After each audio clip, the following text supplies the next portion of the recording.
पण दुर्दैवाने काँग्रेस असेल, तृणमूल असेल, DMK असेल, उबाठा असेल, शरद पवार राष्ट्रवादी असेल, समाजवादी पार्टी असेल, अशा सगळ्या पक्षांनी आपल्या महिला विरोधी मानसिकतेचं प्रदर्शन करत या विधेयकाला आवश्यक ते 2/3 मतं मिळू दिले नाहीत. 70 कोटी महिलांचा विश्वासघात करत या विधेयकाची भ्रूणहत्या ही विरोधकांच्या वतीनं करण्यात आली. आणि त्याहीपेक्षा वाईट की अशा प्रकारची हत्या केल्यानंतर जो आनंदोत्सव त्यांनी साजरा केला तो एक प्रकारे भारतातल्या समाजसुधारकांच्या विचारांवर केलेलं तांडव होतं. मला अतिशय दुःख आहे की महात्मा ज्योतिराव फुले यांची 200वी जन्मशताब्दी ज्या वर्षी चाललेली आहे त्या वर्षी महात्मा ज्योतिराव फुलेंच्या विचारांना तिलांजली देण्याचं काम झालं. आणि त्यामध्ये भाषणापुरतं महात्मा ज्योतिराव फुलेंची नावं घेणारी ही सर्व पक्ष पूर्णपणे एक्सपोज झालेली आहेत. खरं म्हणजे एखादा व्यक्ती किती खोटं बोलू शकतो याचं जर ऑलिम्पिक घेतलं तर मी तुम्हाला सांगतो राहुल गांधींशिवाय दुसऱ्याला मेडल मिळूच शकत नाही.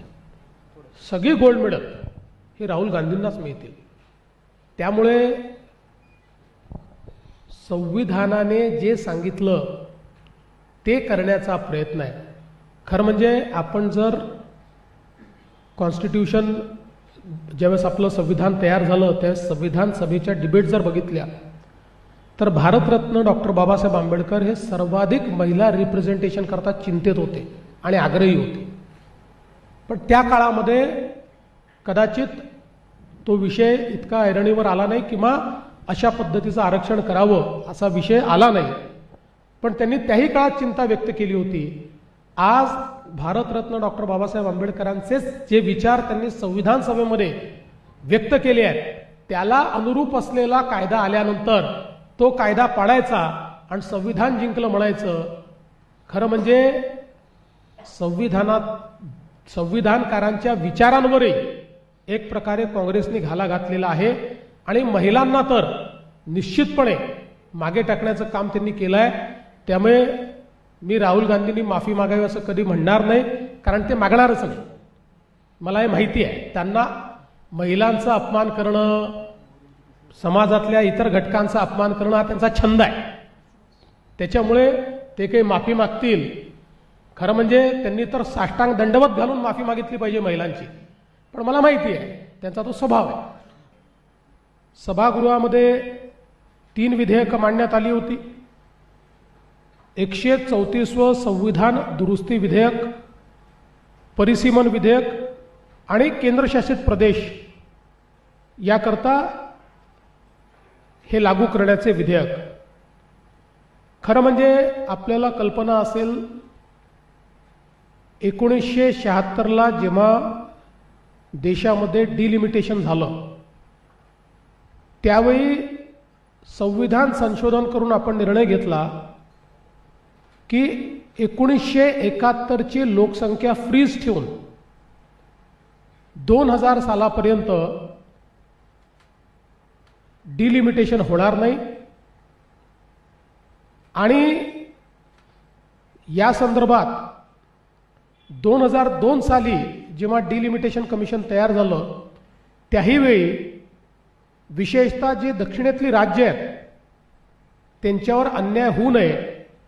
महाराष्ट्र त्यातलं एक राज्य आहे की ज्यांनी पॉप्युलेशन कंट्रोल केला, त्यांच्यावर अन्याय होऊ नये म्हणून 2002 साली माननीय अटल बिहारी वाजपेयीजी यांनी पुन्हा त्याला 20 वर्षाची वाढ दिली आणि 71च्याच लोकसंख्येवर 2002 साली डिलिमिटेशन केल्यामुळे राज्याअंतर्गत डिलिमिटेशन झालं. देशाच्या एकूण जागा ज्या आहेत त्यात कुठलाही बदल झाला नाही. महाराष्ट्रातनं 1 कोटी महिलांच्या सह्या या आम्ही गोळा करणार आहोत या बिलाच्या समर्थनार्थ. त्यासोबत तालुका स्तरापर्यंत मोठ्या प्रमाणात जनजागृती करणार आहोत. उद्या भारतीय जनता पक्षाने एक या संदर्भातला मेळावा बोलवलेला आहे. आमच्या मित्रांना देखील आम्ही तिथे निमंत्रित करू.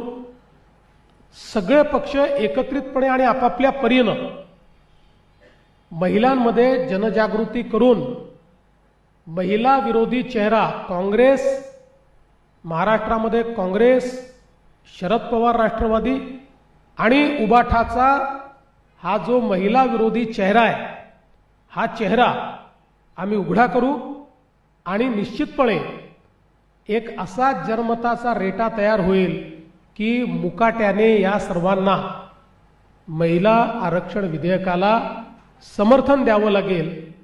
म्हणतात की हे जर बिल आधीच मंजूर झालं होतं मग आता हे नेमकं काय करायचं होतं असा प्रश्न उपस्थित करतो. मी याचं उत्तर पुन्हा दिलेलं आहे, पुन्हा देतो. तुम्ही संसदेत नाही त्यामुळे तुम्हाला न समजणं हे मान्य होऊ शकतं. पण जे संसदेत बसले आहे त्यांची अक्कल जर इतकी कमी असेल, म्हणजे मी कोणाला व्यक्तिगत म्हणत नाही आहे, पण अशा पद्धतीने जर ते विचार करत असतील तर मात्र देशाच्या संसदेचं काय होईल ही चिंता मला आहे. म्हणून पुन्हा एकदा सांगतो की 23ला जे विधेयक आपण मंजूर केलं त्या विधेयकानंतर 24पर्यंत सेन्सस होणं अपेक्षित होतं. त्यानंतर डिलिमिटेशन होऊन 2029ला ते लागू झालं असतं, पण 27पर्यंत सेन्सस होऊ शकलेलं नाही. म्हणून केवळ आपण त्याच्यात एवढाच बदल करतोय की जे 21चं म्हणजे जे 24ला सेन्सस होणार होतं त्याच्याऐवजी 10 वर्ष आधीचं सेन्सस घ्यायचं. एवढाच आपण आता यापूर्वीही 2008 साली जेव्हा आपण लागू केलं, 2009 साली 2001च्या सेन्ससने लागू केलं आहे ते. त्याच्यामुळे मला असं वाटतं की त्यांना समजतं सगळं आहे, त्यांना माहिती सगळं आहे, तोंड दाखवायला जागा नाही आहे, स्वतःच्या तोंडाला काळं फासून घेतलं आहे. आणि आता आम्हाला ते बोलतायत, त्यांनी आरसा बघितला पाहिजे. त्यांचे काळे चेहरे, त्यांचे महिला विरोधी चेहरे हे त्यांना येतील.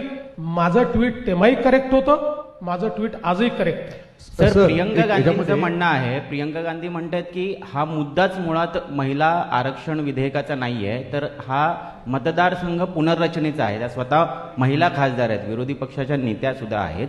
पण त्यांचं म्हणणं आहे की जातीनिहाय जनगणनाकडे दुर्लक्ष करण्यासाठी अशा पद्धतीचं जे विधेयक आणलेलं आहे त्याला विरोधक कधीच पाठिंबा देऊ शकणार नाही. पहिली गोष्ट, मी प्रियंका गांधींना दोष देणार नाही, त्या नवीन आहेत, त्यामुळे अजून त्यांचा पुरेसा अभ्यास झालेला नसेल. म्हणून पुन्हा सांगतो, कारण त्या 2023 नंतर आलेल्या आहेत. 2023ला आपण ज्यावेळेस महिला आरक्षण विधेयक मंजूर केलं त्यावेळी आणि 2002चं जे काही आपलं कॉन्स्टिट्युशनल अमेंडमेंट आहे या दोन्ही गोष्टींमुळे डिलिमिटेशन आणि सेन्सस या 2 गोष्टींशिवाय महिला आरक्षण विधेयक लागू होऊ शकत नाही. म्हणून डिलिमिटेशनची प्रोसेस सुरू करणं आणि सेन्सस न झालेलं असल्यामुळे 2011च्या सेन्ससनी ते डिलिमिटेशन करणं, या 2 गोष्टी केल्याशिवाय 2029मध्ये महिला आरक्षण विधेयक लागू होऊ शकत नव्हतं. हे कदाचित प्रियंकाजींना त्यांच्या लोकांनी समजावून सांगितलं नसेल म्हणून त्यांनी असा आरोप केला. दुसरं, या संपूर्ण विधेयकाशी ओबीसी जनगणनेचा कुठलाही संबंध नाही. ओबीसी जनगणना ठरलेली आहे. त्या संदर्भात जनगणना जी आहे त्याच्यामध्ये पहिला टप्पा जो आहे त्या टप्प्यामध्ये घरं आणि इतर सगळ्या गोष्टींची जनगणना होते. त्यानंतर व्यक्तींची ज्यावेळेस जनगणना होते त्यावेळी अशा पद्धतीनं जातनिहाय जनगणना पहिल्यांदा इतक्या वर्षानंतर, कारण याच्यापूर्वी सेन्ससमध्ये जातनिहाय जनगणना झालेली नाही, 2031 नंतर झालेली नाही. त्यामुळे ती पहिल्यांदा मोदी सरकारने मान्य केलेली आहे. इतकं जर ओबीसींच्या बद्दल प्रेम होतं तर इतके वेळा प्रत्येक जनगणनेच्या वेळी, म्हणजे काँग्रेस सरकारच्या 50 वर्षाच्या काळात प्रत्येक जनगणनेच्या वेळी ॲटलिस्ट 2070 नंतर तर दर जनगणनेला ओबीसीची जनगणना करा असा त्या ठिकाणी आग्रह होता. काँग्रेसने तो कधीच मान्य केला नाही. मला एक सांगा की जर सगळ्या राज्यांमध्ये सारख्याच जागा वाढत आहेत, समजा उत्तर प्रदेशामध्ये 50% वाढतात तर महाराष्ट्रातही वाढत आहेत. तुम्ही तर महाराष्ट्राचे पक्ष आहात ना, त्यामुळे आज जेवढं पर्सेंटेज तुम्हाला इथे आहे तेवढंच पर्सेंटेज तुम्हाला मिळत आहे. कुठेही असं तर होत नाही आहे की यूपीच्या आणि बिहारच्या जागा वाढतात आणि महाराष्ट्रात वाढत नाही आहेत. महाराष्ट्रातले तेवढ्याच वाढत आहेत. त्यामुळे मुळामध्ये वेगवेगळी कारणं शोधण्याचा प्रयत्न आहे. महिला विरोधी लोकांचा कारण शोधण्याचा प्रयत्न आहे. तुम्हाला मी सांगतो 2029ला हे लागू होईल. त्याकरता महिला या सगळ्या पक्षांना वटणीवर आणतील.